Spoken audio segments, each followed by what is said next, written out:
இந்த யூனிவர்ஸை நம்ம பெரும்பாலும் கணிக்க முடியாத ஒரு சிஸ்டமாக தான் பார்க்குறோம். கிரகங்கள் தங்களுக்கான பாதையில் சரியாக பயணம் பண்ணுது. நட்சத்திரங்கள் தங்களுக்கான விதிகளுக்கு உட்பட்டு பரிணாம வளர்ச்சி அடையுது. சூரிய குடும்பத்தில் சின்ன சின்ன வால் நட்சத்திரங்கள் கூட அது கணிக்கக்கூடிய ஒரு சுற்றுப்பாதையை ஃபாலோ பண்ணுது. ஆனால் சில நேரங்களில் ஒரு கரெக்டாக போயிட்டு இருக்கக்கூடிய சிஸ்டம்க்கு நடுவில் எந்த விதமான இண்டிகேஷனும் இல்லாமல் ஒரு நிகழ்வு நடக்கும். அது ஒரு புதிய நட்சத்திரம் உருவாகிறதாவோ அல்லது ஒரு புதிய நட்சத்திரம் வெடிக்கிறதாவோ இருக்காது. சூரியனை திரும்ப திரும்ப சுற்றி வரக்கூடிய ஒரு சாதாரணமான வால் நட்சத்திரம் திடீர்னு தன்னுடைய பிரகாசத்தை 10,000 மடங்கு அதிகரிக்கும். சில நாட்களுக்கு முன்னாடி நம்ம டெலஸ்கோப் மூலியமா பார்க்கப்பட்ட ஒரு பொருள் திடீர்னு உலகம் முழுவதும் விஞ்ஞானிகளுக்கு ஒரு ஆச்சரியத்தை ஏற்படுத்திருக்கு. திடீர்னு அதோடைய வெளிச்சம் 10,000 மடங்கு அதிகமாக இருக்கு. எதுக்குன்றதை நம்ம ரொம்ப டீட்டெயில்டாக பார்க்கலாம். நான் உங்கள் லோகபால கார்த்திகேயன். இது செனித் ஆஃப் சயின்ஸ்.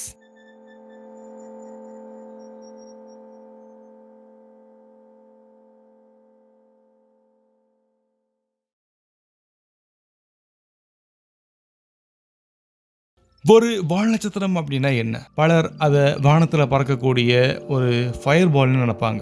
ஆனால் உண்மையிலேயே அதை விட ரொம்ப ரொம்ப காம்ப்ளெக்ஸ் ஆனது. ஒரு வால் நட்சத்திரம் அதோடைய மையத்தில் ஒரு பகுதியை வச்சுருக்கோம். அதை நம்ம நியூக்ளியஸ்ன்னு சொல்லுவோம். அது பனினால் மட்டும்தான் ஆயிருக்கும்னு நம்ம நினச்சிக்க கூடாது. Water ice, carbon dioxide, carbon monoxide, ammonia, methane மாதிரியான உறைஞ்சு போன வாயுக்கள், தூசி, பாறை துகள்கள், இது எல்லாமே ஒரு கலந்த ஒரு பழமையான பொருளாக இருக்கும். இந்த பொருட்கள் சூரிய குடும்பம் உருவான காலத்தில் இருந்தே ரொம்ப அழகாக பாதுகாக்கப்பட்டிருக்கு. அதாவது இப்போ நம்ம பார்க்குற பல வால் நட்சத்திரங்கள் சுமார் 4.6 பில்லியன் ஆண்டுகளுக்கு முன்னாடி சூரிய குடும்பம் உருவான காலத்தில் மீதம் இருக்கக்கூடிய பகுதிகள். அது நம்ம ரீசர்ச் பண்ணும்போது ஒரு வகையில் நம்ம டைம் ட்ராவல் பண்ணுற மாதிரின்னு எடுத்துப்போம். 220p/MC0 அப்படின்றது ஜூபிட்டர் ஃபேமிலி காமெட்ல ஒரு வகை. இந்த வகை வால் நட்சத்திரங்கள் சுற்றுப்பாதைய வியாழனுடைய கிரகத்துடைய ஈர்ப்பு விசை இதுக்கு ஒரு மிகப்பெரிய ஈர்ப்பு விசையை கொடுக்கும். இதனுடைய சுற்றுப்பாதை காலம் சுமார் 5-6 ஆண்டுகள். அதாவது சில ஆண்டுகள் ஒரு முறை மறுபடியும் சூரியனை பக்கத்தில் போய் பார்க்கும். இதுவரையும் இது ஆயிரக்கணக்கான மற்ற பொருட்களில் ஒன்றா மட்டும் தான் இருந்துச்சு. ஆனால் 2026 நம்ம எதிர்பாராத மாற்றம் ஒன்று அதில் பார்த்தோம். விஞ்ஞான உலகம் வழக்கம் போல இந்த வால் நட்சத்திரத்தை கவனிச்சிட்டு இருந்துச்சு. அப்போது அவங்களுக்கு ஒரு விசித்திரமான விஷயம் ஒன்று பார்த்தாங்க. இது திடீர்னு அதோடைய பிரகாசத்தை ரொம்ப அதிகமாக ஆக்குச்சு. சில மணி நேரங்கள்லேயே அது சில நாட்கள்லேயோ அல்லது ரொம்ப வேகமாகவும் அதிகரிச்சிருக்கு. இதை வானியலாளர்கள் அவுட்பர்ஸ்ட்னு சொல்லுவாங்க. அவுட்பர்ஸ்ட் அப்படின்றது ஒரு வெடிப்பு கிடையாது. இது ஒரு அணுகுண்டு வெடிப்பு மாதிரியும் நம்ம எடுத்துக்க கூடாது.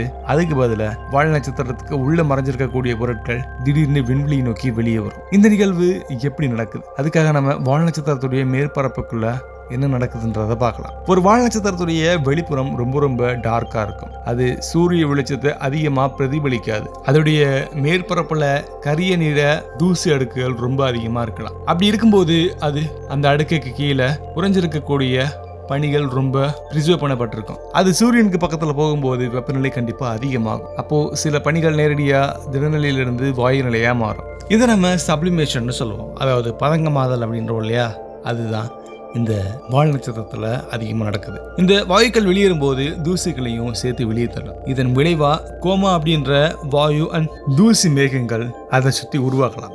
அது வால் நட்சத்திரத்தை நம்ம தூரத்துல இருந்து பார்க்கும்போது பிரகாசமாக காட்டுற முக்கியமான காரணமாக இருக்கு. ஆனால் சில நேரங்களில் இந்த செயல்முறை மெதுவாக நடக்காது. ஒரு குறிப்பிட்ட பகுதியில் வாயு வெளியேற முடியாமல் சிக்கியிருக்கும். அழுத்தம் மெதுவாக அதிகரிக்கும் அல்லது வெப்பநிலை கொஞ்சம் டிஃப்ரெண்ட் ஆகிற போது மேற்பரப்பில் பிளவுகள் உருவாகலாம். இந்த சிச்சுவேஷனில் ஒரு பகுதி உள்ளுக்குள்ளே விழுகலாம். அந்த செகண்டில் உள்ளே இருந்து பெரிய அளவிலான வாயுவோ அல்லது தூசியோ ஒரே நேரத்தில் வெளியேறலாம். இதை நம்ம அவுட் பர்ஸ்ட்னு சொல்லுவோம். அந்த நேரத்தில் வால் நட்சத்திரம் திடீர்னு பல மடங்கு அதிகமாக பிரகாசத்தை வெளிப்படுத்தும். இந்த நிகழ்வு நம்ம புரிஞ்சுக்கணும்னா விஞ்ஞானிகளுக்கு உதவுன ஒரு முக்கியமான மிஷனில் ஒன்று யூரோப்பியன் ஸ்பேஸ் ஏஜென்சியோடைய ரோஸ்டா மிஷன். அது 67p அப்படின்ற ஒரு வால் நட்சத்திரத்தை நேரடியாக பார்த்துருக்கு. ரொசேட்டா எடுத்த படங்களில் பல இடங்களில் திடீர்னு ஜெட் மாதிரியான அமைப்பு உருவாகிறத நம்ம பார்த்துருக்கோம். சில பகுதிகள் உடைஞ்சு விழுகிறதையும் நம்ம பதிவு பண்ணியிருக்கோம். இதனால் வால் நட்சத்திரங்கள் நிலையான பொருட்களோ அல்லது வேற ரொம்ப ஸ்ட்ராங்கான ஒரு எலமெண்ட்டோ நம்ம எடுத்துக்கவே கூடாது. அது தொடர்ந்து மாறிட்டே இருக்கக்கூடிய ஒரு ஸ்பேஸ் எலமெண்ட். 220p MC0 அப்படின்றது இந்த அவுட்பர்ஸ்ட் நம்ம புரிஞ்சுக்கிறதுக்கு ரொசேட்டாவுடைய பல தரவுகள் நமக்கு முக்கியமானதாக இருந்திருக்கு. உண்மையிலேயே இது ஃபர்ஸ்ட் அவுட்பர்ஸ்டானா கண்டிப்பா இல்லை. 2007 அந்த காலகட்டத்தில் 17P ஹார்மஸ் அப்படின்ற ஒரு வால் நட்சத்திரம் வரலாறுலேயே ரொம்ப பிரகாசமான வெளிச்சத்தை வெளிப்படுத்திருக்கு. சில நாட்களுக்கு அதோடைய பிரகாசம் சுமார் 1 மில்லியன் மடங்கு அதிகமாக இருக்கு. நம்ம முன்னாடி தொலைநோக்கியில் மட்டுமே, அதாவது டெலஸ்கோப்பில் மட்டுமே பார்க்கப்பட்ட அந்த பொருள் திடீர்னு நம்ம வெறும் கண்ணாட பார்க்கறது மாதிரியான வெளிச்சம் வெளிப்படுத்திருக்கு. அந்த ஈவெண்ட் இப்போ வரைக்குமே முழுமையாக நம்ம எக்ஸ்பிளைன் பண்ண முடியல. அதனால ஒவ்வொரு புதிய அவுட்பர்ஸ்ட்டுமே விஞ்ஞானிகளுக்கு புதிய தகவலை கொடுக்கலாம். 220P MC0 இது இப்போ இருக்கக்கூடிய மாற்றமும் அதன் காரணத்தினால முக்கியமா இருக்கு. ஏன்னா நம்ம அதோடைய வெளிப்புறத்தை மட்டுமே பார்க்கல, அதுக்குள்ள என்ன நடக்குது அப்படிங்கிறதையும் நம்ம இன்டைரக்டா பார்த்துட்டு இருக்கோம். வெளியேறக்கூடிய வாயுக்களுடைய தன்மை என்ன, தூசி எவ்வளோ வெளியேறுது, பிரகாசம் எந்த அளவுக்கு அதிகமாக இருக்குது, எவ்வளோ நேரம் அது சஸ்டெயின் ஆகுது, இது எல்லாமே அந்த வால் நட்சத்திரத்துடைய உள்ளமைப்பு பற்றின தகவலை கொடுக்கும். இங்கே ஒரு சுவாரஸ்யமான விஷயம் என்னன்னா, வால் நட்சத்திரங்கள் வெறும் ஸ்பேஸ் எலமெண்ட் மட்டும் கிடையாது. பூமியுடைய ஆரம்ப வரலாறு அதுக்குள்ள மறைச்சிருக்கலாம். சில ஆய்வுகளின்படி பூமியுடைய ஆரம்ப காலத்துல தண்ணி வால் நட்சத்திரத்துடைய ஒரு பகுதியிலிருந்து வந்திருக்கலாம். மேலும் உயிருடைய அடிப்படை வேதிப்பொருட்களும் இந்த மாதிரியான வால் நட்சத்திரம் பூமிக்கு கொண்டு வந்திருக்கலாம். அதனால ஒரு வால் நட்சத்திரத்துடைய பல விஷயங்களை நம்ம ரிசர்ச் பண்ணும்போது அது வெறுமன அந்த வால் நட்சத்திரத்தை மட்டுமே பார்க்கறது இல்லை, நம்மளுடைய முன்னாடி நடந்த பல வரலாறை நம்ம பார்க்குறோம் அப்படிங்கிறது ரொம்ப தெளிவாக நம்ம புரிஞ்சுக்கணும்.